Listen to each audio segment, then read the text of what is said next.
kita diri yang kita perkenalkan ke publik itu sangat jauh berbeda, maka kita akhirnya bertanya-tanya, sebenarnya aku ini itu gimana sih gitu ya. Misalnya ketika kita mengenal diri sendiri kita itu, gue cerdas kok gitu ya, gue matematika gampang kok ngerjainnya, tapi teman-teman kita mengenali kita itu bodoh gitu. Nah ini kan ada apa gap gitu ya di antara persepsi ini, persepsi kita mengenal diri dan persepsi orang lain mengenal kita. Nah, kenapa sih ada gap ini? Nah, ini kan yang bikin kita depresi akhirnya, karena kita jadi kebingungan, ini sebenarnya kita tuh yang mana? Kalau toh kita bodoh, ya kita apakah kita memang bodoh tapi kita tidak mengakuinya, atau kita cerdas tapi orang lain tidak melihatnya gitu ya, orang lain tidak melihat bakat kita, atau gimana sih sebenarnya saya tuh yang mana? Nah, itu contoh ya. Nah, ini saya tampilkan diri saya biar teman-teman relate lah ya gitu. Mungkin teman-teman juga pernah ada di posisi yang menjadi diri sendiri dan kadang-kadang juga berubah menjadi diri yang tak terduga gitu. Nah, kalau saya pribadi dulu cenderung masa bodoh dengan anggapan orang. Waktu SMA, sekolah, SMP, SMA gitu, saya cenderung kuliah juga sih sama ya. Lumayan nggak peduli lah apa yang orang bilang tentang diri saya. Jadi saya itu di antara 30 orang satu kelas SMA, itu keberadaannya tuh hampir nggak diketahui. Jadi ada atau tidaknya saya hari itu nggak ada yang berubah gitu, nggak ada yang ngeh gitu ada saya. Karena ya saking saya tuh terbelakang gitu ya, sering duduk di belakang, asik sendiri, baca buku sendiri, terus kalau ada ujian segala macam itu sering remedial dan nggak pernah speak up gitu ya, nggak pernah speak up di kelas. Tetapi kemudian kuliah ada hal baru yang akhirnya mengubah saya. Terus lulus kuliah akhirnya saya memberanikan diri untuk menjadi diri saya yang berbeda gitu. Nah ini kan pergulatan batin ya.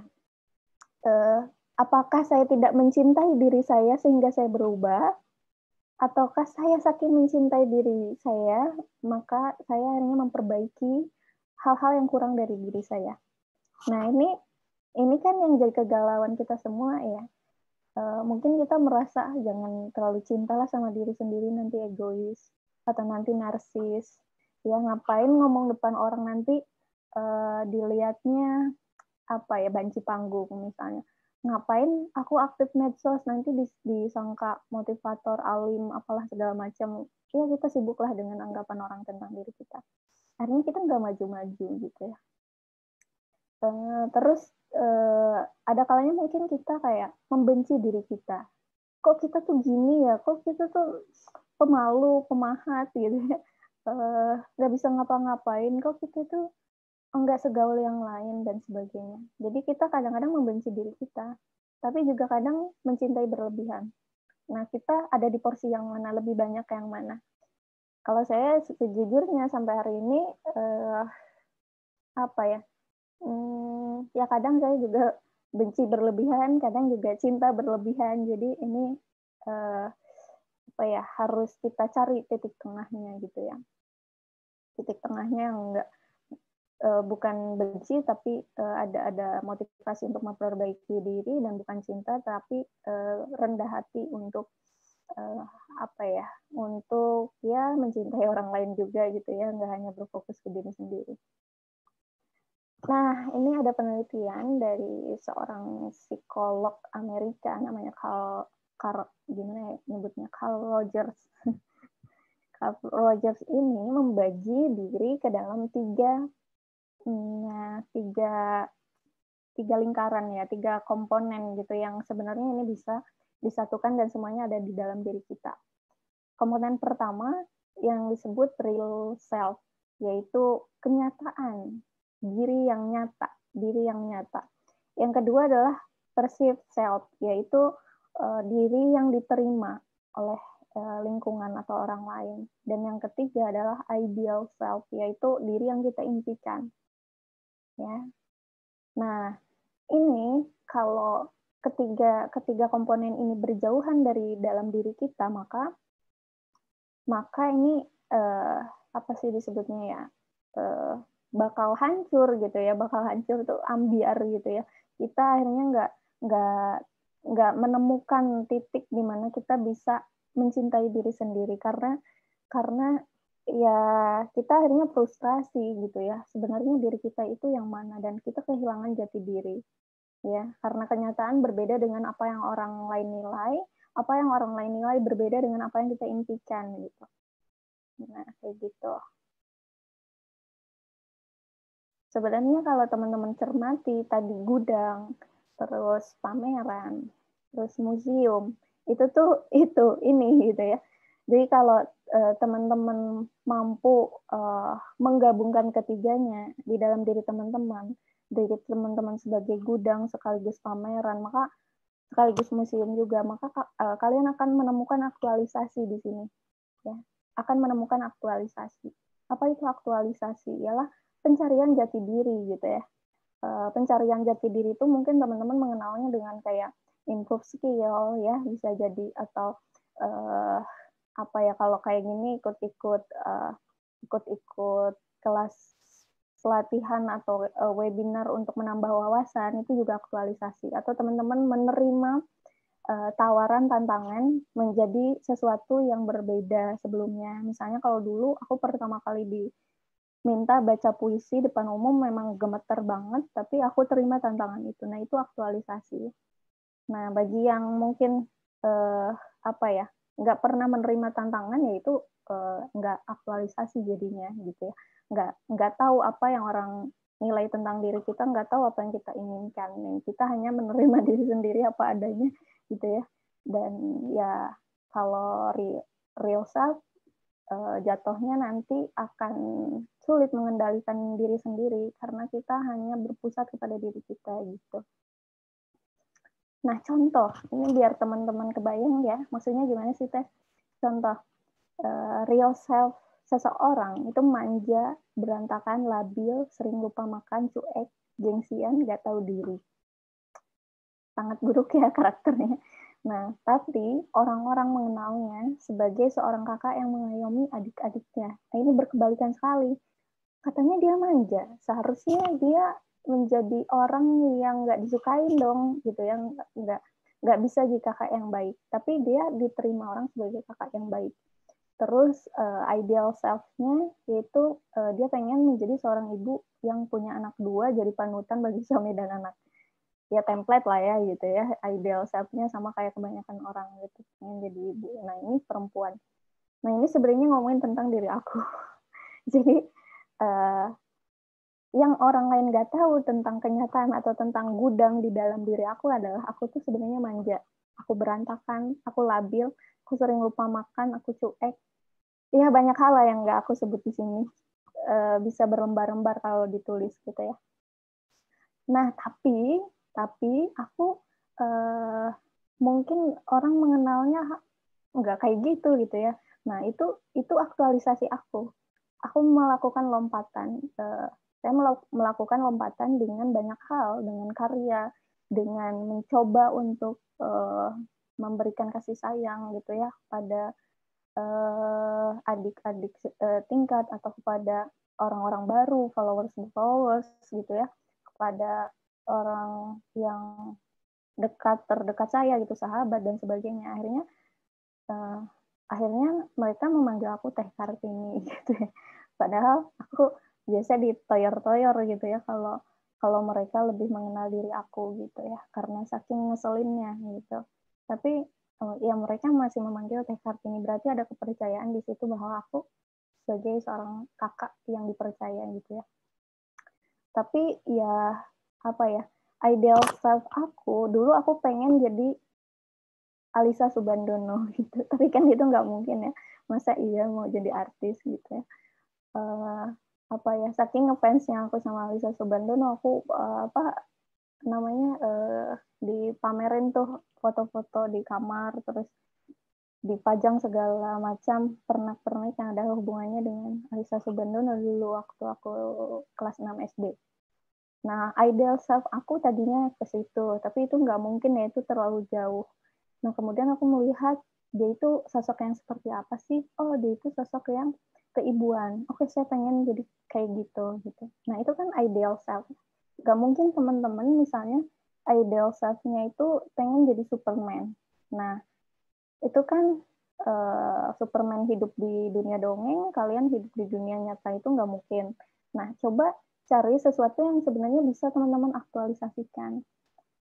Sesuatu yang ideal, yang di pikiran teman-teman, yang bisa teman-teman impikan.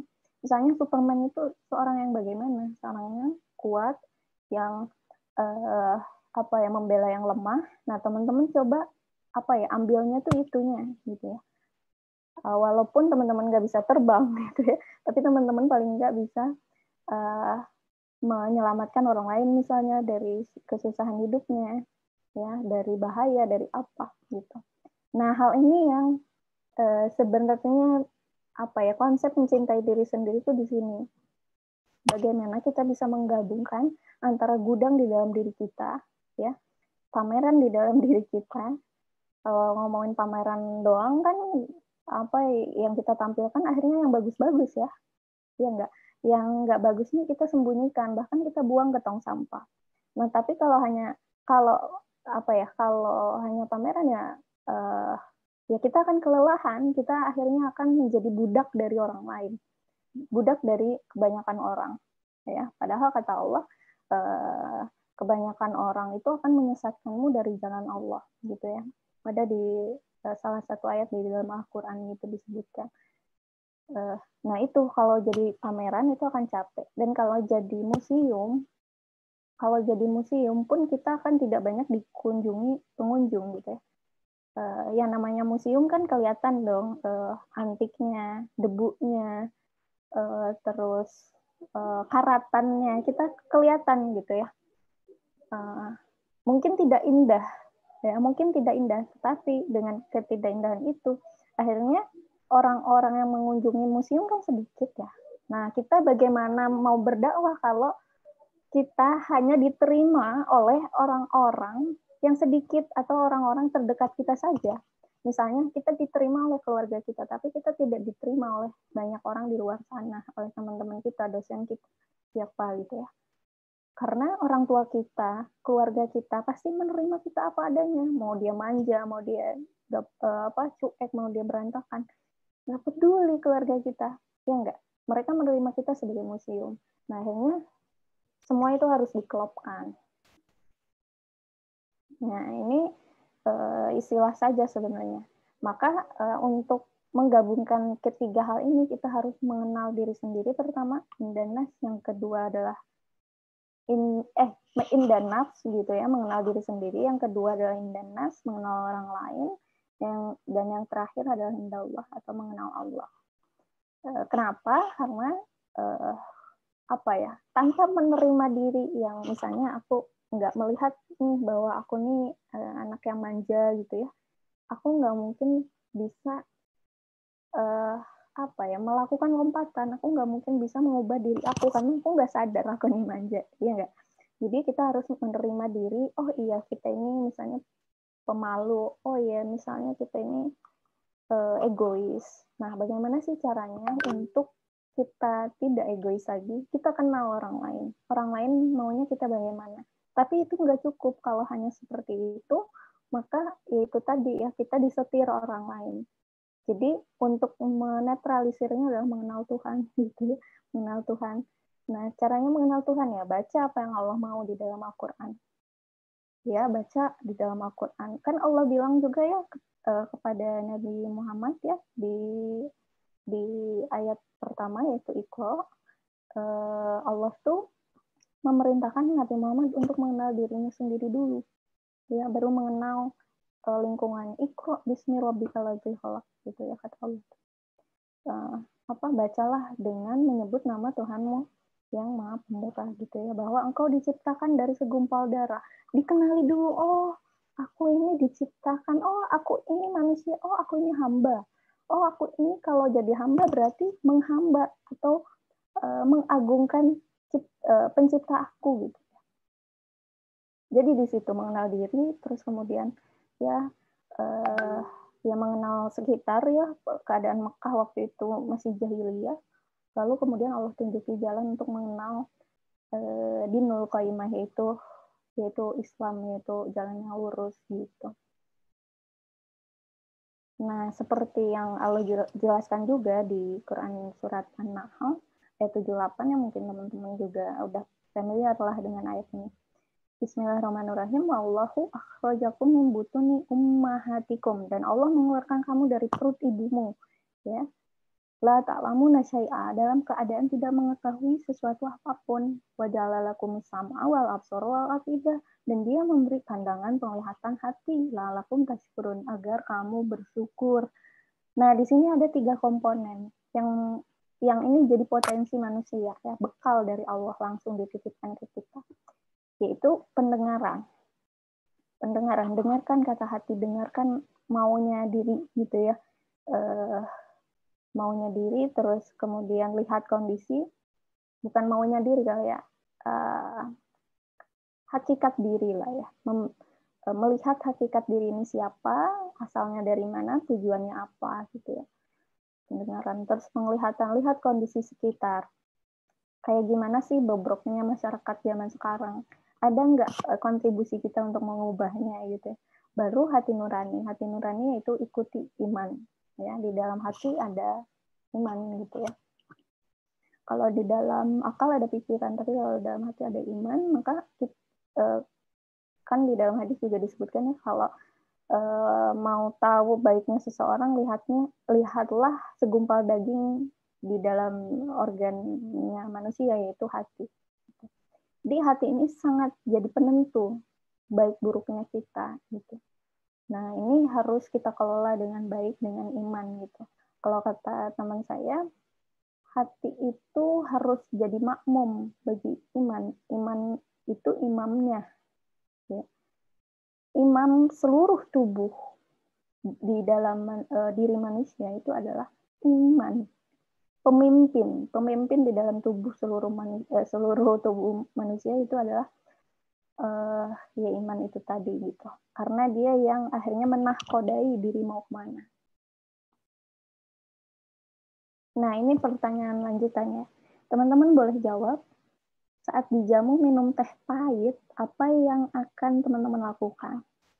A. Meminumnya, B. Membuangnya, C. Berpura-pura meminumnya, atau D. Meminta minuman kepada yang lain. Kira-kira yang mana? Kalau dari saya mungkin yang berpura-pura meminumnya, Kak. Orang Sunda. Nggak enakan ya? Kan udah dikasih ya, Kak. Tapi pahit loh. Oh enggak? Ditelan. Nggak apa-apa deh. Oh, Mungkin dari teman-teman. dari teman-teman gimana? Minum sedikit. Oke, disisain ya. Tapi itu bukan budaya orang Kalimantan, orang Sumatera. Biasanya harus dihabisin buat berterima kasih. Meminum karena sudah disuguh. Gak apa-apa pahit ya. Jadi ada mungkin orang yang ketika dikasih teh yang dia nggak suka gitu ya, apapun itu yang nggak dia suka, mungkin ada yang ngebuang, tapi bilang makasih dulu, oh, makasih, terus diam-diam ngebuangnya. Nah itu kan kalau yang ngasihnya ngeliat dia ngebuang apa yang dia kasih gitu, wah kecewa berat dong pasti. Gitu. Makanya harus diam-diam gitu ngebuangnya kalau nggak suka. Nah itu pasti kecewa berat ketika diketahui. Terus berpura-pura meminumnya. Nah ini juga apa ya, tidak nyaman ya kita pasti gitu. Meminumnya ya terpaksa kita minum ya, walaupun sedikit gitu. Karena itu pemberian. Nah ini dilema kita ya. Nah sebenarnya ini ilustrasi aku untuk rasa syukur kita. Karena Allah itu ngasih sesuatu nih. Tapi kita tuh mengabaikannya, seolah-olah Allah tuh nggak tahu, nggak ngelihat kita. Ibaratnya kita dikasih teh manis, oh makasih ya Allah gitu ya. Terus kita ngebuang itu tanpa sepengetahuan Allah. Kita ngiranya tanpa sepengetahuan Allah, padahal Allah maha melihat gitu ya. Ya, begitupun ketika kita dikasih semua fasilitas indera, akal, pikiran, perasaan, hati, semua ke kita, terus kita nggak jaga atau kita malah melakukan yang tidak-tidak atau melakukan yang bukan Allah perintahkan. Seolah-olah Allah tuh nggak tahu gitu ya. Nah, ini kan jatuhnya nggak bersyukur. Karena syukur itu, kayak gini teman-teman, bersyukur itu bukan hanya menerima, tetapi memaksimalkan apa yang diberikan. Diri kita seperti ini, manja, highway-nya manja, aku menyebutnya, apalagi ya kira-kira karakter buruk, bau misalnya. Kita bukan hanya menerima diri kita yang bau gitu ya, tapi gimana ya caranya hal ini tuh bisa jadi apa ya, bekal gitu ya. Ya walaupun jangan bau deh, itu kan perlu diperbaiki ya. Apa ya kira-kira karakter yang nggak sebenarnya itu tuh berguna gitu ya. Kayak misalnya, oh teh aku mah pemarah gitu. Nah itu pemarah itu sebenarnya itu berguna di saat-saat tertentu. Ya, jadi bukan kita menerima diri kita yang pemarah, akhirnya kita marah-marahin orang, terus orangnya membela, kamu kok marahin aku terus gitu-gitu, aku kan nggak salah apa-apa. Ya kamu harus terima dong, aku kan pemarah gitu ya. Kadang-kadang kan kita gitu ya, ya saking inginnya jadi diri sendiri gitu. Jadi kita memaksa orang untuk memaklumi diri kita, padahal itu salah gitu ya. Nah maka sebenarnya bukan hanya diterima, tapi dilihat nih apa kira-kira dari karakter atau sifat kita yang bisa kita legitkan sebagai potensi. Misalnya kemarahan. Kemarahan itu sebenarnya bisa jadi gairah yang besar untuk untuk kita melawan ketidakadilan misalnya dengan marah-marah. Tapi marah-marahnya jangan ke orang yang nggak bersalah, marah-marahlah ke orang yang bersalah. Biar apa ya? Biar kita bisa apa ya? Ya itulah menegakkan keadilan gitu. Salah satunya itu. Contoh, siapa? Umar bin Khattab misalnya ya, sahabat Rasulullah. Beliau itu kan pemarah juga ya, pemarah juga. Tetapi beliau melihat kemarahan itu sebagai suatu anugerah untuk membela Islam. Ya akhirnya ditaklukkanlah 2/3 dunia. Contoh yang lain, Salahuddin Al-Ayyubi. Beliau itu seorang yang cengeng loh. Tapi beliau bisa membawa rasa cengengnya itu untuk menaklukkan Baitul Maqdis gitu ya, dengan senjata dan kecerdasannya gitu ya. Nah, hal itu yang apa ya? Yang mungkin harus kita segera pahami gitu ya. Apa sih kira-kira karakter atau sifat atau kebiasaan ataupun apa yang kita suka yang tadinya kita pikir tidak tidak berguna, akhirnya bisa berguna gitu ya di mata Allah. Semuanya bisa gitu ketika kita maksimalkan. Jangan disia-siakan apapun itu. Nah, yang berikutnya, aku kasih ilustrasi lagi. Ini saat diberikan mandat ya, oleh seorang direktur perusahaan, terus dia ada kebutuhan ke luar negeri misalnya ya, sedangkan perusahaannya di Indonesia, maka dia harus memberikan mandat kepada karyawannya yang paling pinter. Nah, akhirnya ditunjuklah kamu nih ya. Padahal perusahaannya nyaris bangkrut nih di Indonesia itu. Nyaris bangkrut. Apa yang akan kita lakukan kira-kira? A. Menyelewengkan uang perusahaan. B. Menaikkan omset. C. Menjual perusahaan kepada yang lain. D. Mengambil hak milik perusahaan. Oke. Kita lihat kolom chat. A, B, C, D. Tinggal ketik aja ya. C. Menjual perusahaan kepada yang lain. Waduh, sadis sih yang nipu bisnis. Oke. Tapi gini teman-teman. Ini ilustrasi juga bagaimana Allah itu nunjuk manusia untuk jadi pemimpin di muka bumi. Padahal sebenarnya memimpin itu Allah. Yang jadi raja, di dunia, di alam semesta itu Allah. Di langit dan di bumi itu Allah. Nah, tapi Allah tuh nunjuk nih manusia, kamu mimpin ya di bumi.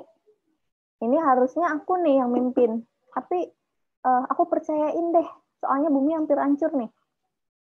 Ya, gara-gara ya banyak hal yang terjadi gitu ya. Akibat ulah makhluk iblis ya, yang lain lah, makhluk lain gitu. Nah, tetapi waktu itu malaikat cemburu di Quran Al-Baqarah ayat 30 ya diceritakan bahwa malaikat itu cemburu melihat manusia diciptakan, padahal manusia itu hanya bisa menumpahkan darah di mata malaikat. Gitu. Padahal kata Allah, kamu tidak mengetahui apa yang aku ketahui. Ya, Allah tuh udah percaya ke manusia. Kenapa ya? Karena Allah juga ngasih fasilitas ya dengan Allah ngasih nafsu ke manusia untuk nafsu diseimbangkan dengan akal untuk kemudian manusia itu nggak hanya menjadikan nafsunya ambisi untuk memperkaya diri, untuk serakah ya, menghancurkan bumi ini, tapi nafsu itu ketika dikelola akal, maka si nafsu ini bisa menjadi giroh ya, bisa menjadi giroh, bisa menjadi semangat untuk apa ya namanya tuh, untuk menjadi kepercayaan Allah gitu di bumi, untuk menyelamatkan bumi, untuk memakmurkan bumi gitu ya. Si nafsu ini ketika dikelola oleh akal dan tentu saja hati gitu. Nah, ya Allah ngasih kepercayaan itu ke manusia, maka kita ketika ngelakuin segala aktivitas dari mulai bangun tidur sampai tidur lagi itu pasti bilang bismillah dong. Kita makan bismillah dulu dong. Kita mau berangkat ke sekolah, ke kuliah, kita bismillah dulu kan. Nah, itu tanda bahwa sebenarnya Allah tuh merintah kita manusia untuk ingat lagi bahwa sebenarnya kita ini dimandatkan Allah. Coba cek. Bismillah itu kan artinya in the name of Allah. Artinya apa? Atas nama Allah. Kita melakukan segala sesuatu atas nama Allah. Berarti yang berjalan itu bukan kaki kita, tetapi kaki yang dititipkan Allah. Kita ngomong nih, kita bersuara, aku ngejelasin sesuatu ke teman-teman, itu sebenarnya bukan kata-kata aku, tapi kata-kata Allah yang Allah perkenankan lewat suara aku gitu. Jadi kalau kita memahami itu semua, maka kita nggak akan sombong pun, nggak akan minder, nggak akan insecure dan nggak akan over proud gitu ya tentang diri kita, nggak akan mencintai berlebihan dan nggak akan membenci berlebihan gitu, karena kita tahu in the name of Allah. Nih, coba kalau teman-teman nulis surat nih ya, membaca surat, terus suratnya ternyata dari Kaprodi, tapi itu tuh ditandatangani oleh asisten Kaprodi. Maka yang sebenarnya bilang di surat itu sebenarnya bukan asistennya, tetapi Kaprodinya, betul nggak? Atau contoh lain ketika kita diminta untuk menandatangani sesuatu, terus ada AN-nya, berarti kan itu atas nama. Ya, tanda tangannya memang tanda tangan kita, tetapi atas nama orang lain. Berarti yang bilang kata-kata di dalam surat itu sepenuhnya bukan milik kita. Nah, maka ketika Allah ngasih nih, bumi buat kamu pimpin, sebenarnya bumi itu bukan milik kita juga, tapi milik Allah. Perusahaan itu bukan milik kita, tapi milik Allah. Diri kita juga bukan milik kita, tapi milik Allah. Maka kita nggak bisa tuh punya hak milik gitu terhadap diri kita. Kita nggak punya sama sekali, karena itu semua milik Allah. Dan nggak ada yang kita takuti. Kenapa? Karena kita tahu bahwa semua yang ada di langit maupun yang ada di bumi itu milik Allah. Jadi ketika kita hampir takut nih gitu ya, ngebayangin masa depan, ya nggak apa-apa. Toh ada Allah yang maha besar, yang memiliki segalanya, bahkan memiliki masa depan aku, memiliki waktu, memiliki semua hal yang nggak aku tahu gitu ya. Semua hal gaib yang nggak aku tahu. Nah, di situ pentingnya kita memahami bahwa kita dipercaya menjadi wakil dari Sang Pencipta di bumi sebagai khalifah. maka sikap dan ucapan kita haruslah atas nama Allah, gitu. Bukan atas nama diri kita. Bukan la ilaha illa Kartini, bukan la ilaha illa Izni, ya, bukan Allahu Akbar, bukan Kartinihu Akbar, ya, bukan juga siapa di sini, aku sambil lihat nama-namanya, ya, bukan kita yang jadi akbar, bukan kita yang maha besar, tetapi Allah. Maka apa ya, menjadilah besar bukan untuk mengagungkan nama kita, menjadilah besar untuk mengagungkan nama Allah, ya, menjadilah terkenal untuk memperkenalkan nama Allah. Jadi itu prinsip kita seharusnya, ya, bukan kebalik. Kita mengenalkan nama Allah biar kitanya yang terkenal. Kan banyak ya, misalnya kita pengen dakwah, padahal kita sebenarnya ada niat terselubung, biar kita dianggap orang pintar, atau biar kita dianggap orang soleh. Nah, itu kan salah. Kita malah mengagungkan nama kita. Nah, yang terakhir, ini pertanyaan terakhir, teman-teman coba jawab ya. Di sini ada yang lucu nih, percakapan antara dosen dan mahasiswanya. Mahasiswanya pengen bimbingan, tapi karena terlalu lama ya untuk skripsi, akhirnya dosennya keburu pensiun gitu. Ini lucu ya. Nah, pertanyaannya adalah di semester akhir saat dosen pembimbing sedang sulit dihubungi, ini mungkin relate ya. Apa yang akan kita lakukan untuk menyelesaikan skripsi? Yang pertama, mengerjakan sendiri tanpa bimbingan dosen. Yang kedua, menunggu sampai dosen menelepon atau menghubungi kita balik. Ya. Yang ketiga, menemui asisten dosen. Yang keempat, mengundurkan diri dari kampus. Kira-kira yang mana? Kalau pengalaman aku dulu B, kalau pengalaman aku ya. Sebenarnya ini salah. Menunggu gitu ya sampai saya nambah semester di TB dulu. 1 semester saya nambah karena nunggu dosen kok nggak nelpon-nelpon aku ya. Itu padahal aku yang seharusnya mengejar beliau. Terus walaupun beliau sulit dihubungi atau ada agenda ke luar kota, ke luar negeri, ya sebenarnya bisa kita temui yang lain, yaitu asisten dosen. Nah, ini saya singgung juga tadi ya, ketika ada wakil Allah di bumi, kenapa kita tidak mengejar wakil Allah itu untuk meminta bimbingan? Ya, misalnya, ini, jika kamu ingin dekat dengan Allah, dekatilah orang-orang beriman yang dekat dengan Allah. Ini simpel ya. Mohon bimbingan mereka. Karena apa? Misalnya ya teman-teman, ini sambil saya cas laptop saya ternyata lobet. Karena apa? Karena kita itu seringkali merasa sok pintar gitu. Pengen ngaji sendiri deh gitu ya di rumah, kita bedah ayat sendiri, terus kita tanpa apa ya, ilmu dari siapa-siapa, kita terjemahkan sendiri semuanya gitu ya. Padahal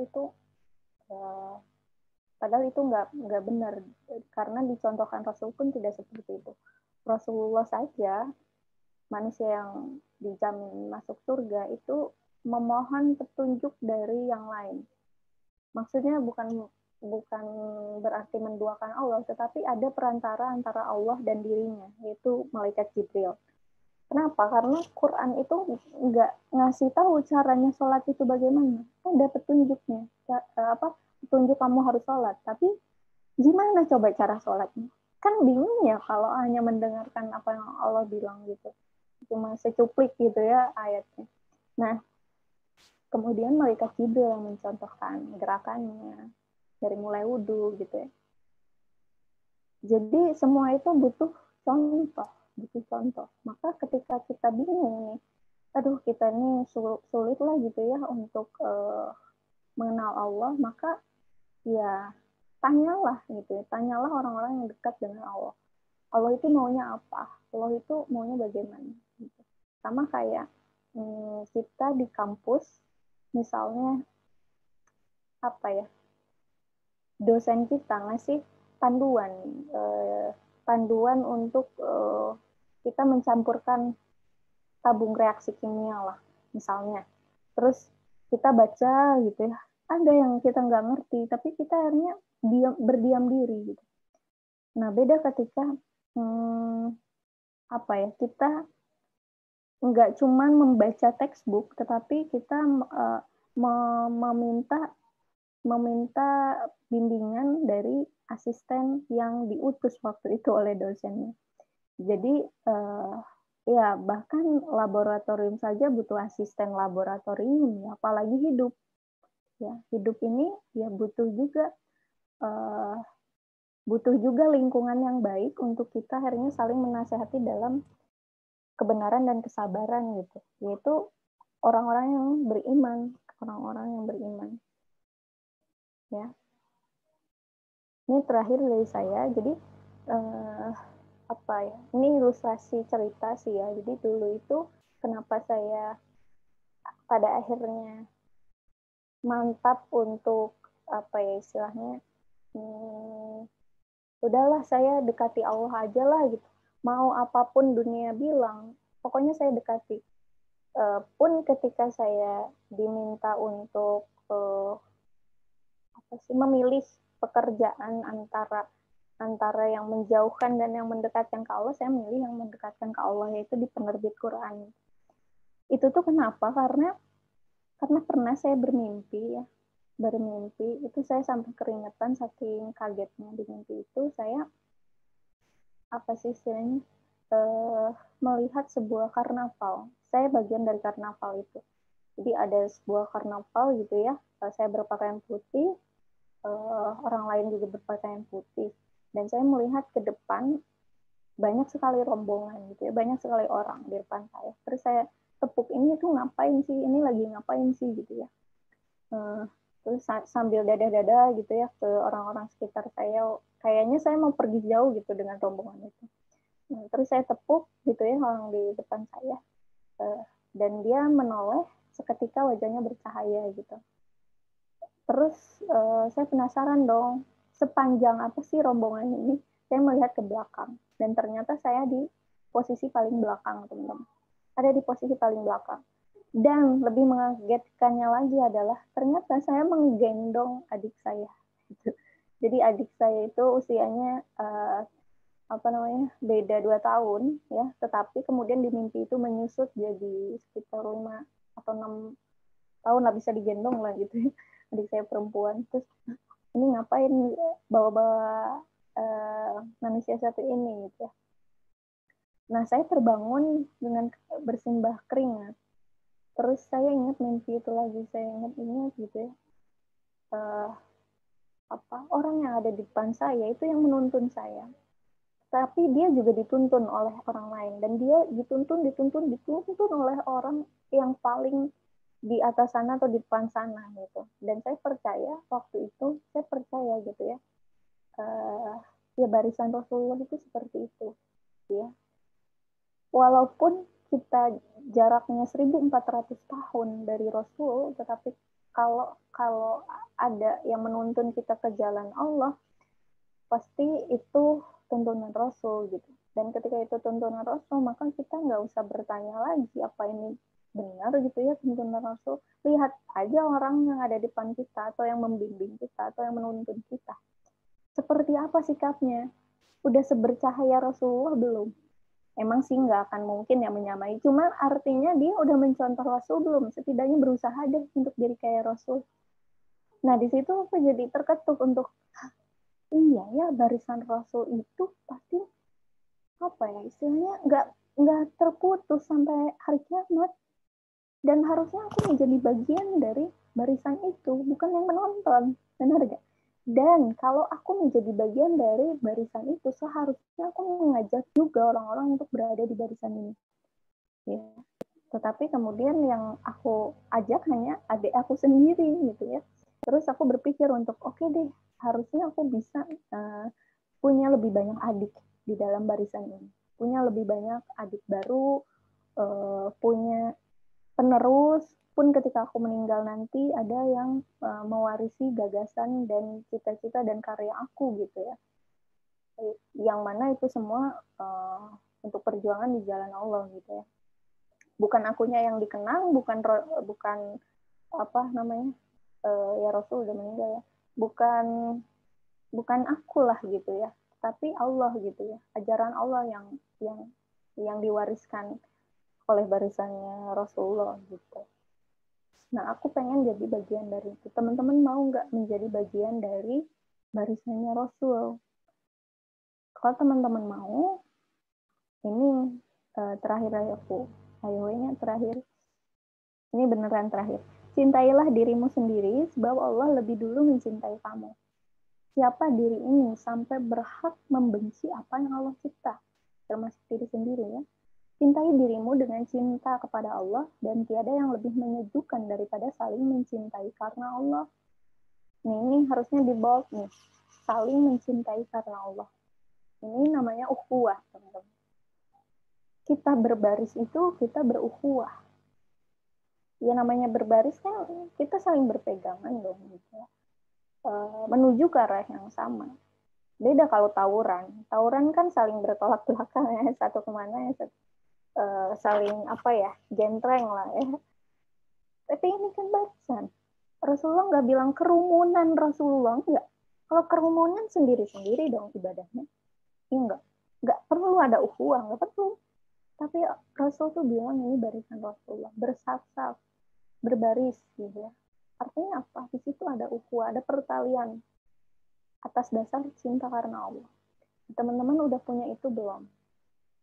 Inilah yang akan menjadi kekuatan untuk teman-teman akhirnya mengenal diri sendiri, mengenal apa yang lingkungan mau atau kondisi yang teman-teman pengen ubah, dan yang terakhir adalah apa yang teman-teman sebenarnya impikan terhadap diri teman-teman sendiri. Gitu. Itu terakhir dari aku. Mohon maaf kalau ada kekeliruan kata, mohon maaf kalau tadi sempat agak speechless di awal, dan kurangnya dari saya, lebihnya dari Allah. Wabillahi taufiq. Wassalamualaikum warahmatullahi wabarakatuh. Waalaikumsalam warahmatullahi wabarakatuh. Terima kasih kepada Kak Kartini yang sudah menyampaikan materinya yang seru sekali untuk materi kali ini. Mungkin saya simpulkan sedikit untuk beberapa materinya, yaitu ada 3 komponen untuk potensi manusia atau bekal dari Allah, yaitu ada pendengaran, penglihatan, dan hati. Yaitu pendengaran itu untuk mendengarkan hati, yang penglihatan itu untuk melihat kondisi, dan diberikan hati untuk menguatkan iman. Lalu bersyukur bukan hanya menerima, tapi maksimalkan apa yang sudah diberikan. Dan yang terakhir, cintailah dirimu sendiri karena Allah lebih dulu mencintai. Wah, seru banget nih hari ini. Terima kasih Kak Kartini. Nah, mungkin dari peserta ada yang ingin ditanyakan, bisa langsung raise hand atau boleh terus di komen. Untuk yang ingin bertanya, saya persilahkan. Oh ya, sembari menunggu pertanyaan yang masuk, saya akan menyampaikan bahwa kami segenap tim Perempuan Nurani menerima saran, kritik, dan masukan dari teman-teman, baik berkaitan dengan pelaksanaan agenda pada sore hari ini maupun hal lainnya. Kritik dan saran dapat langsung disampaikan melalui DM Instagram ataupun melalui kolom komentar di postingan Instagram dan official website kami, yaitu rumpunnurani.org. Terima kasih. Ayo, mungkin dari teman-teman ada yang ingin ditanyakan atau masih menimbang-nimbang pertanyaan ya?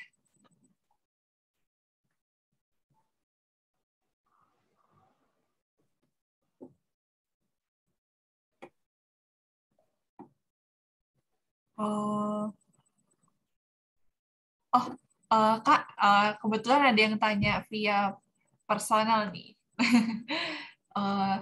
Izin Kak mau bertanya, pernah nggak sih Kak ngalamin titik ragu dan nggak percaya sama diri sendiri terhadap apapun? Yang mana jadi seperti ragu atas Allah? Ada tips nggak Kak, gimana keluar dari kondisi itu? Mungkin begitu Kak. Ya, ragu ya. Ragu tuh sebenarnya bagi saya itu adalah simptom, adalah gejala gitu ya. Gejala atau sinyal bahwa kita mungkin diminta untuk penasaran, diminta untuk melihat lagi peta peta yang kita tuju gitu ya, alamat yang kita tuju di dalam peta yang kita rangkai gitu. Benar nggak sih kita ke jalan Allah? Nah, itu Allah titipkan keraguan itu biar kita bertanya, berdialog ke diri sendiri. Benar nggak ya? Kita ini berada di jalan Allah, jangan-jangan ke cabang jalan yang bukan jalan yang lurus, tapi jalan yang berbelok misalnya. Ya, walaupun jalannya mudah, terus kita akhirnya ragu gitu. Nah, syukurilah keraguan itu dengan kita banyak bertanya, banyak belajar, dan banyak bertobat gitu. Karena ya bisa jadi ya keraguan itu ya sinyal itu, pertanda gitu dari Allah untuk kita memutar haluan kemudi hati kita sendiri gitu, ke jalan yang benar gitu. Ya aku pernah berada di fase ragu beberapa kali ya tentang diri sendiri gitu ya, tentang tempat yang aku tinggali, tentang pekerjaan yang aku tekuni. Banyak hal ya yang jadi ragu, tapi bedanya orang bijak menanggapi keraguan dan bedanya orang menyerah menanggapi keraguan, yang satu berhenti, yang satu mencari. Dan aku pengen jadi orang bijak itu, yaitu mencari. Saya kira kan hanya dengan ragu kita bisa yakin. Hanya dengan ragu kita bisa yakin. Gak mungkin kita yakin langsung ya. Karena pasti ada bertanya dulu, ini benar enggak ya? Kemudian kita cari, oh benar, baru kita yakin. Iya, apa ya? Dalam kalimat la ilaha illallah saja itu tuh Allah sisipkan keraguan dulu tuh. Coba teman-teman seksama baca lagi. La ilaha illallah. Tiada Tuhan. Itu tuh sebuah keraguan loh. Selain Allah, baru kemudian ketemu Allah. Artinya apa? Artinya keraguan itu sebagai jalan untuk kita ketemu keyakinan. Kesalahan itu sebagai suatu jalan untuk kita mentaubati atau mensucikan diri. Jadi nggak mungkin manusia ujuk-ujuk yakin atau ujuk-ujuk jadi orang soleh, kan enggak, pasti berproses.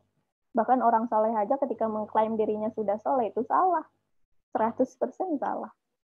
Karena ya bukankah kenapa engkau mengaku beriman kata Allah, padahal aku belum mengujimu gitu.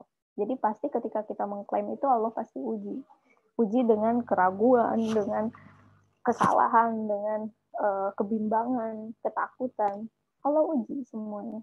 Biar apa ya? Biar kita beneran beriman di mata Allah, bukan di mata kita. Karena kita nggak bisa mengklaim diri kita benar. Nah, iman itu salah satunya ya gejalanya dengan penasaran.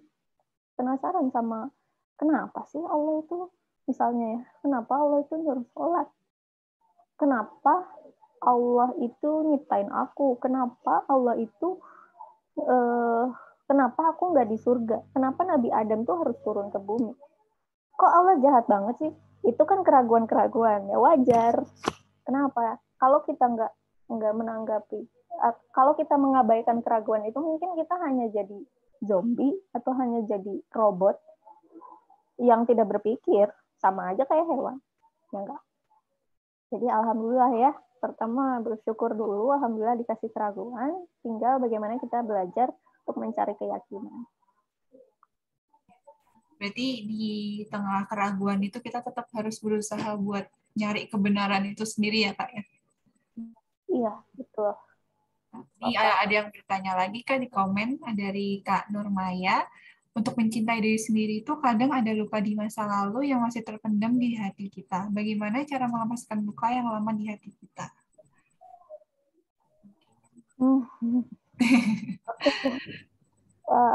Ini coba deh teman-teman udah pernah terluka nggak? Secara literal ya, maksudnya terluka beneran kebeset atau jatuh, memar, pernah kan? Ya pasti pernah lah ya.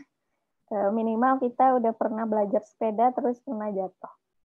Nah, di dalam kejatuhan kita sebenarnya apa ya? Kita lihat kulit kita, misalnya kegores, berdarah. Tapi kemudian tumbuh kan kulit yang baru, yang sebenarnya itu lebih kuat dari kulit sebelumnya. Benar nggak? Ya walaupun berbekas. Ya itulah manusia ya. Manusia itu,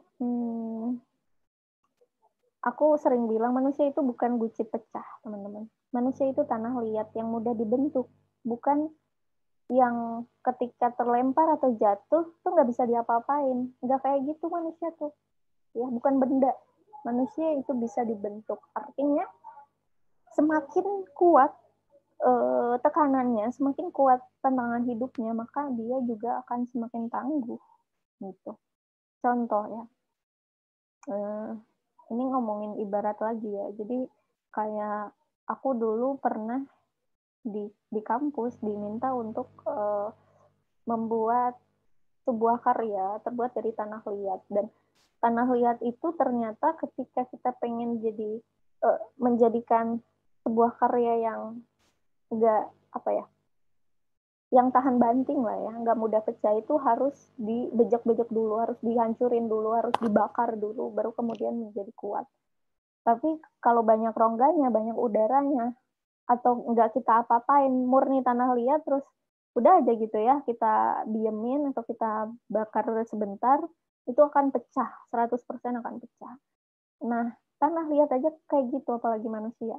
Manusia itu butuh masa lalu yang kita namakan proses, yang jatuh bangunnya kita, asam manisnya perjalanan hidup kita, butuh semua itu. Biar apa? Biar kita akhirnya belajar. Nah, luka, kalau aku ya, dengan adanya luka di masa lalu itu selalu berdamai dengan cara aku menerima itu dulu, gitu ya. Menerima itu sebagai sesuatu yang membentuk aku. Kalau teman-teman nih misalnya ditanya ketika ada mesin untuk kembali ke masa lalu, kan aku sering juga ya nanya ke orang-orang ketika webinar, ketika kalian dikasih mesin untuk kembali ke masa lalu, apa yang ingin teman-teman ubah? Banyak yang melis gitu ya, aku pengen ngubah ini, aku nggak pengen gini di masa lalu, aku nggak pengen punya ayah yang begini, yang begitu, yang begini. Kata aku, sebenarnya nggak perlu kita gunakan ketika pun ada mesin waktu di hadapan kita nggak perlu gunakan itu untuk kembali ke masa lalu. Kenapa? Nggak ada yang perlu kita sesali. Karena masa lalu itulah yang membentuk diri kita sampai hari ini. Kalau teman-teman mati-matian ngubah masa lalu kemarin untuk jadi nggak terluka, misalnya untuk baik-baik saja, maka teman-teman nggak mungkin jadi diri yang sekarang, yang bisa tersenyum, ya mungkin menjadi diri yang hampa ya, karena kebahagiaan dan kesedihan jadi sama saja. Bukankah kebahagiaan itu terasa manis ketika ada kesedihan? Iya enggak? Kalau kita bahagia terus, apa jadinya? Misalnya, kita dapat nilai A. Kuliah matematikanya nilai A. Terus berikutnya ketika ada ujian nilai A lagi. Berikutnya lagi nilai A lagi. Apa yang akan terjadi? Ya biasa aja sih, gue emang pinter lah gitu ya. Nah itu nggak bahagia sebenarnya. Bosan. Kebahagiaan kalau dikasih terus nih akan bosan. Tapi Allah kasih nih kesedihan dulu. Oke, dapat nilai D misalnya. Waduh, ini setengah mati gitu ya. Udah belajar tapi ternyata nilainya D. Akhirnya kita ujian ulang gitu. Ujian ulang dapat nilai C, ujian lagi dapat nilai. Terus sampai akhirnya nilai A, dan kita bahagia luar biasa. Bener nggak? Pasti bahagia luar biasa karena pernah ada di posisi terbawah. Sama juga apa ya? Ya kita makan bakso lah. Makan bakso pertama enak. Ya kita pengen banget kayak ngidam, kayak ibu-ibu ngidam gitu ya. Pengen makan bakso. Ketika ada di hadapan semangkuk kita rasakan enak. 2 mangkok kita rasakan udah mulai kelayangan gitu. 3 mangkok, 4 mangkok udah enggak kerasa apa-apa, bahkan mual gitu ya. Bahkan jadi enggak enak. Itulah dunia, teman-teman. Semakin kita kejar, semakin kita konsumsi, semakin kita pengen bahagia. semakin kita hampa pasti. Jadi alhamdulillah kita terluka, alhamdulillah kita jatuh, karena kita tahu rasanya bangkit, tahu rasanya bahagianya setelah kesusahan gitu ya. Jadi di situ perlu syukuri ya. Masa lalu itu bukan sesuatu yang buruk, masa lalu itu yang membentuk kita sampai hari ini kayak gitu. Jitni. Baik Kak, mungkin langsung aku lanjut ke pertanyaan selanjutnya aja ya Kak. Ini ada yang bertanya, bagaimana cara memantapkan diri sendiri yang sebenarnya memiliki keinginan untuk mulai menebar ilmu kebaikan, namun sudah terlanjur mengenal dan menganggap saya sebagai pribadi yang terlalu banyak bercanda dan mungkin tidak akan sesuai sikap yang mereka lihat selama ini dengan pesan kebaikan yang ingin mulai saya sampaikan. Oke. Gitu, Kak. Apakah Rasulullah tidak bercanda? Apakah Rasulullah... Jadi kadang kita mempersempit diri kita ya. Kalau saya bilang, kalau teman-teman baca sirah Rasul, yang apalagi yang 60 sahabat itu ya, dengan segala macam karakteristik hidup mereka, gitu. Ada yang keras kepala, ada yang lemah lembut, ada yang cinta, bukan cinta dunia ya, apa ya, istilahnya berjuangnya keras lah untuk menggapai semua kekayaan waktu hidup di dunia, gitu kayak Abdurrahman bin Auf. Terus ada yang menjauhi dunia, kayak Abu Darda misalnya. Ada yang humoris, aku lupa siapa namanya ya kalau ya. Tapi Rasul sendiri adalah orang yang humoris sebenarnya. Contoh, beliau ketika ada sebuah perjamuan kurma ya, makan kurma gitu. Beliau itu gimana ya ceritanya? Sama Umar sih kalau nggak salahnya. Umar bin Khattab itu makan kurma, terus si tangkai-tangkainya itu dipindahin ke Rasul, gitu ya. Wah ini apa namanya rakus nih gitu ya ke Rasul. Ini rakus nih. Pokoknya dari situ aku lupa lagi ya si historinya. Rasul itu membalas perkataan Umar dengan ya yang rakus itu Umar gitu. Terus ada juga cerita yang beliau itu bilang ke perempuan lanjut usia ya, ke nenek-nenek, bahwa sebenarnya di surga itu tidak ada orang tua, tidak ada lansia. Terus nenek itu tersinggung, nangis gitu ya, ngadu lah ke para sahabat Rasul waktu itu. Terus akhirnya Rasul bukan meralat ya, menjernihkan, mengklirkan perkataannya. Maksud saya itu ya di surga itu hanya ada orang muda, betul, dan orang tua nanti akan jadi lebih muda di surga gitu ya. Jadi nenek itu tetap bisa masuk surga, tetapi kemudian nanti di surga awet muda, nggak akan lagi nenek-nenek. Nah itu kan bercanda sebenarnya, bahkan sampai bikin tersinggung kan, sampai bikin nangis. Tapi ya itulah Rasul, bercandanya itu akhirnya bisa mendekatkan dia dengan umatnya, dengan sahabatnya gitu ya. Teman-teman bisa carilah ya humorisnya Rasul. Saya juga agak lupa gitu ini ya, redaksi dan detailnya gitu ya. Jadi itulah hebatnya Allah menciptakan segala sisi dari tiap-tiap manusia. Ada sisi humorisnya, ada sisi seriusnya, ada sisi ya apalagi Rasul ya, lengkap semua itu karena beliau itu mampu fleksibel ya. Ketemu orang misalnya pegulat, dia bisa jadi pegulat. Ketemu orang pengusaha, dia bisa jadi lebih kaya dari pengusaha itu. Ketemu orang yang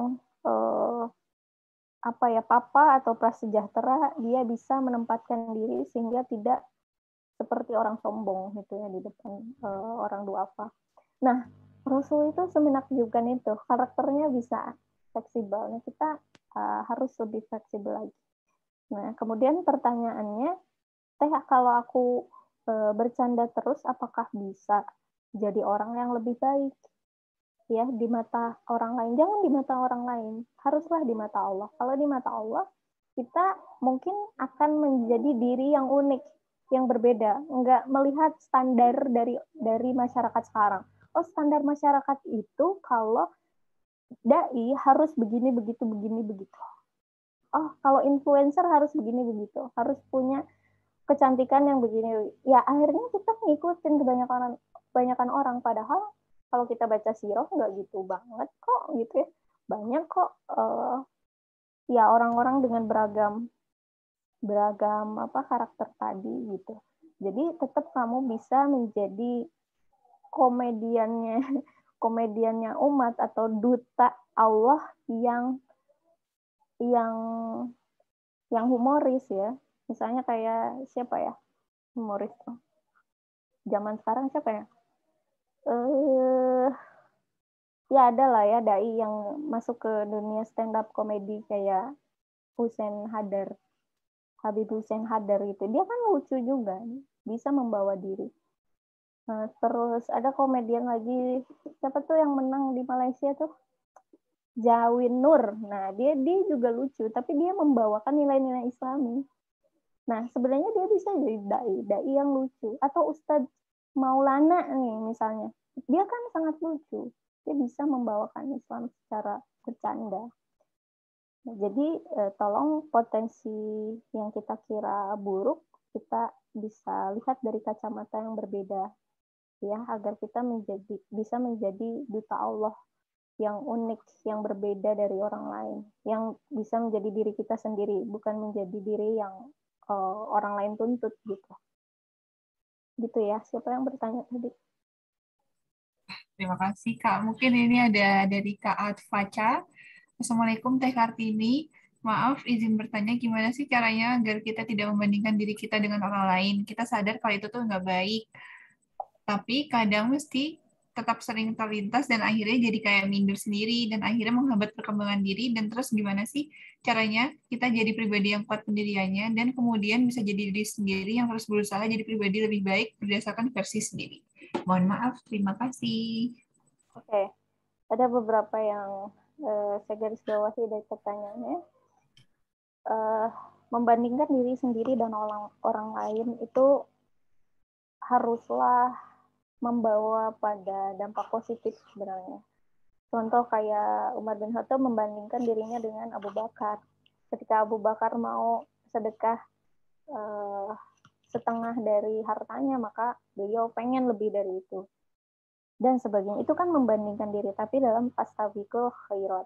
Nah, kalau aku, sebenarnya aku kurang suka ketika aku berlomba-lomba dalam kebaikan, tapi dengan cara saling dengki gitu. Kalau aku bukan berarti para sahabat kayak gitu, enggak.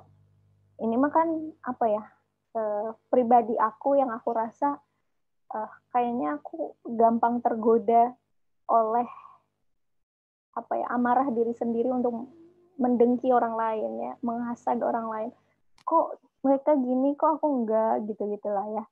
Lebih ke duniawinya. Kalau itu kan akhirat ya, Rasul dan para sahabat itu pasti fastabiqul khairatnya dalam hal akhirat. Nah, kalau aku sering terjebak karena emang ya apa di dunia konten kreator juga ya, melihat karya-karya orang padahal itu kebaikan, aku melihatnya itu secara dunia. Kadang-kadang ya kayak ih, kok dia bagus banget, kok dia bisa bikin buku ini, bisa cetak ulang dan sebagainya. Terus kok aku enggak ya, kok aku gini ya. Nah, kemudian aku ya apa ya, balikin lagi bahwa fastabiqul khairat itu bukan kita nggak mau orang lain berada di dalam misi kebaikan atau orang lain menang, nggak gitu. Karena di dalam fastabiqul khairat itu yang menang adalah sebenarnya yang mampu mengajak orang-orang sama-sama berbuat baik. Kebayang nggak? Yang menang adalah justru yang mampu mengalah untuk orang lain menang duluan. Agak bingung. Karena kan kebaikan itu bukan berarti dia harus menang. Kebaikan itu bisa jadi mengalah, dialah yang menang. Agak bingung. Jadi ya karena aku berpikir fastabiqul khairat itu bisa jadi dengan cara aku menggandeng seseorang yang aku iri atau aku cemburui untuk aku ajak kolaborasi, maka di situ jadi lebih berdamai. Misalnya, kok dia keren banget sih, kok aku enggak? Nah, akhirnya aku coba dekati orang tertentu, orang yang aku kagumi untuk aku ajak kolaborasi. Akhirnya misi kebaikannya jadi sama-sama. Jadi menang sama-sama kan? Ya enggak? Nah, kayak gitu. Terus ya soal membandingkan diri, aku coba terima, aku coba obati dengan kolaborasi, dengan melihat orang lain itu adalah aset bagi aku suatu hari nanti.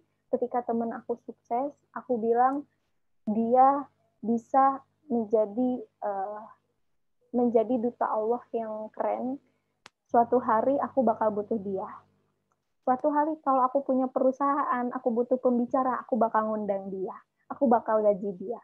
Jadi melihat orang lain di sekitar kita yang sangat menjulang prestasinya atau sangat berkilau kehidupannya, kita melihatnya sebagai aset. Itu adalah rezeki. Teman sukses adalah rezeki.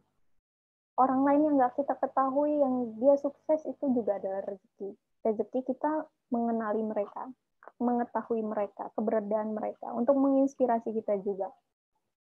Jadi rezeki itu bukan hanya harta atau materi. Ya, kesuksesan orang lain itu rezeki bagi kita. Coba kalau di sekitar kita nggak ada yang sukses, melarat semua, kemana kita minta tolong kalau kita lagi kesusahan? Bener gak? Jadi artinya, alhamdulillah ya Allah, teman-teman aku sukses, nggak apa-apa aku enggak. Yang penting aku nanti kalau minta tolong ada yang bantu aku. Oke ya, terus apa lagi nih? Dari Kak Rindin. Ya, mungkin aku bacain Kak. Ini agak sama tapi agak beda dikit ya Kak.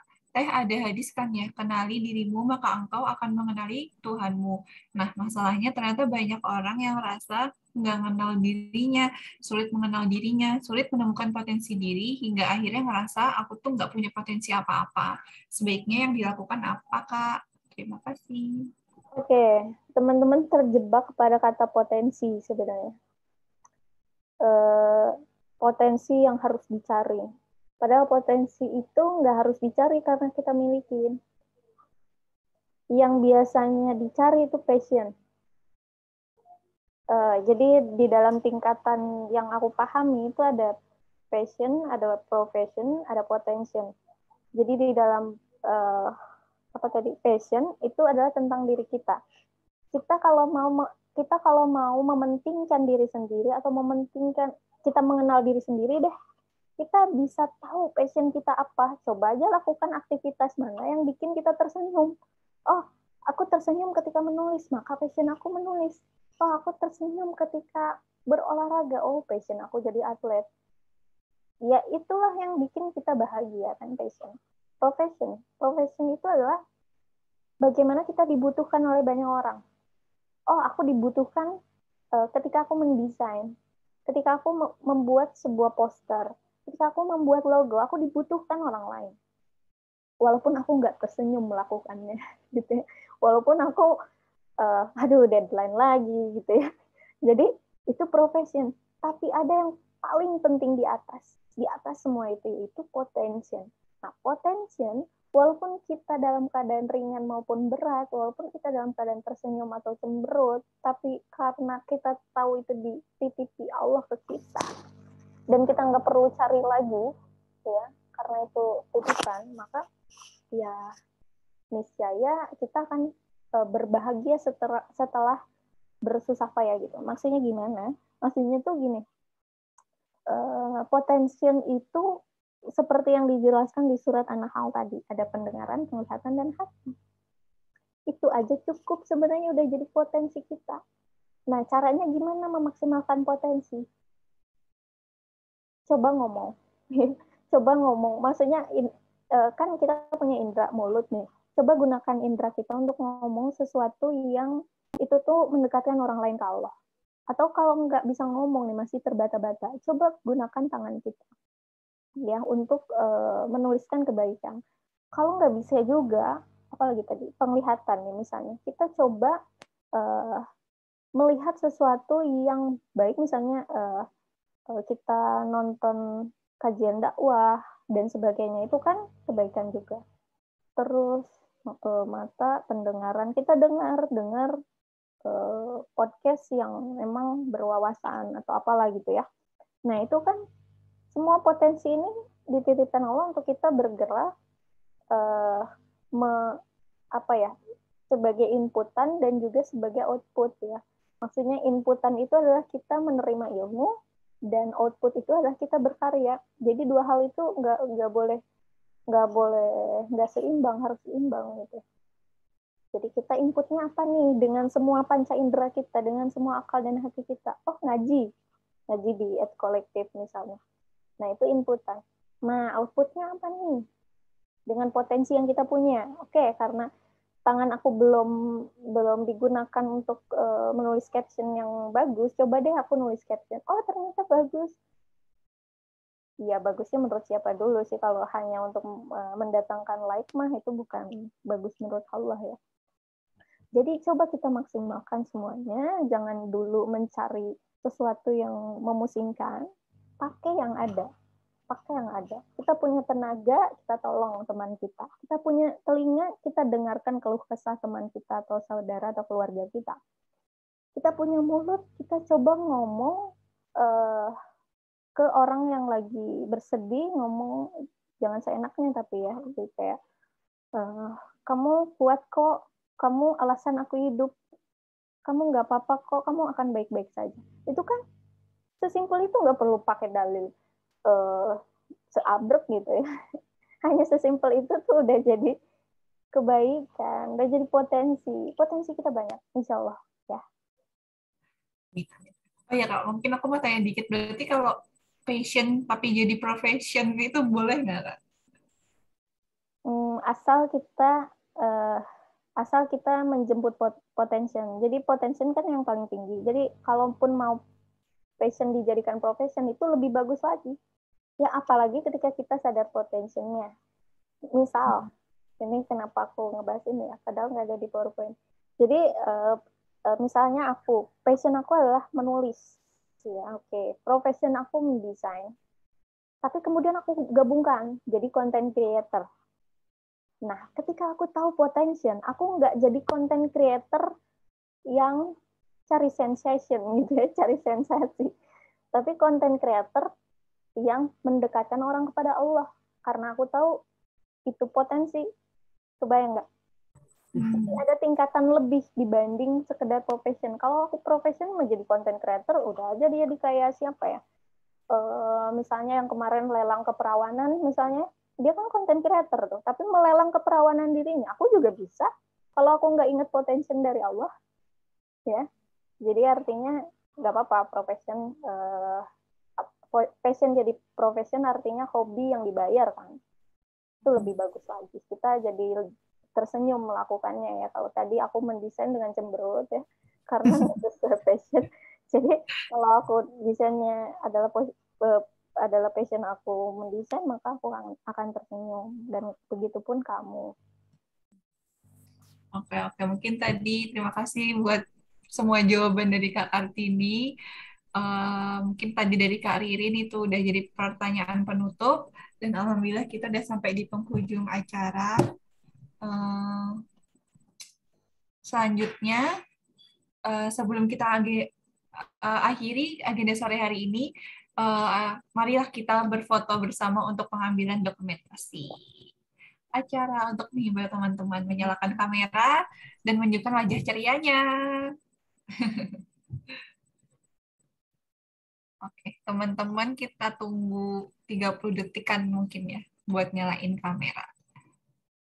Amin.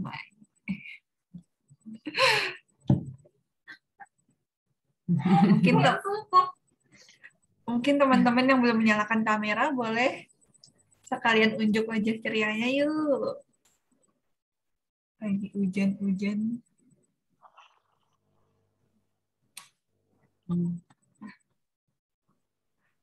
Oke. Mungkin bisa kita langsung foto aja kali ya. Nah, sesi foto bersama kali ini akan dipandu oleh Kak Safana. Silakan Kak Safana.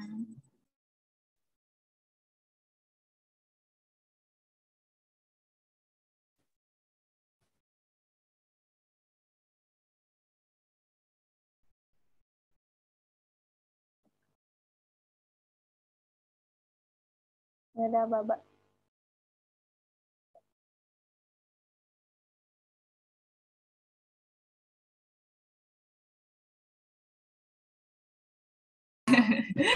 Alhamdulillah, terima kasih teman-teman yang sudah menyalakan kamera. Alhamdulillahirrabbilalamin, agenda sore hari ini kita sudah selesai bersama Kak Kartini. Terima kasih untuk Kak Kartini yang sudah menyempatkan waktunya dan hadir pada sore hari ini. Mari kita tutup agenda pada sore hari ini dengan mengucap alhamdulillahirabbilalamin. Dan ingin mengingatkan kalau tadi yang bertanya nanti akan mendapatkan voucher dan dikirimkan melalui email.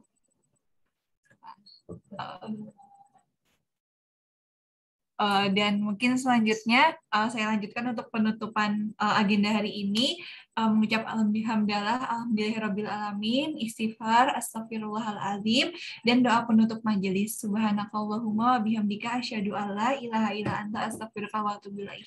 Terima kasih atas partisipasi teman-teman yang mengikuti acara dari awal hingga akhir. Semoga materi yang disampaikan dalam hari ini dapat kita petik manfaatnya dan menjadi sebuah motivasi untuk selalu meningkatkan keimanan dan ketakwaan kita semua kepada Allah Subhanahu wa taala. Semoga Allah membalas kebaikan teman-teman dengan kebaikan yang jauh lebih banyak. Amin ya rabbal alamin. Kami mohon maaf apabila ada salah dalam penyelenggaraan acara ini, terdapat banyak kekurangan dan kesalahan. Wabillahi taufiq wal hidayah. Wassalamualaikum warahmatullahi wabarakatuh. Waalaikumsalam warahmatullahi wabarakatuh. Jazakumullah khairan semuanya. Sehat selalu. Terima kasih Merdeka. semuanya. Terima kasih Kak Teh Kartini. Aku pamit ya. Ya, pamit Kak.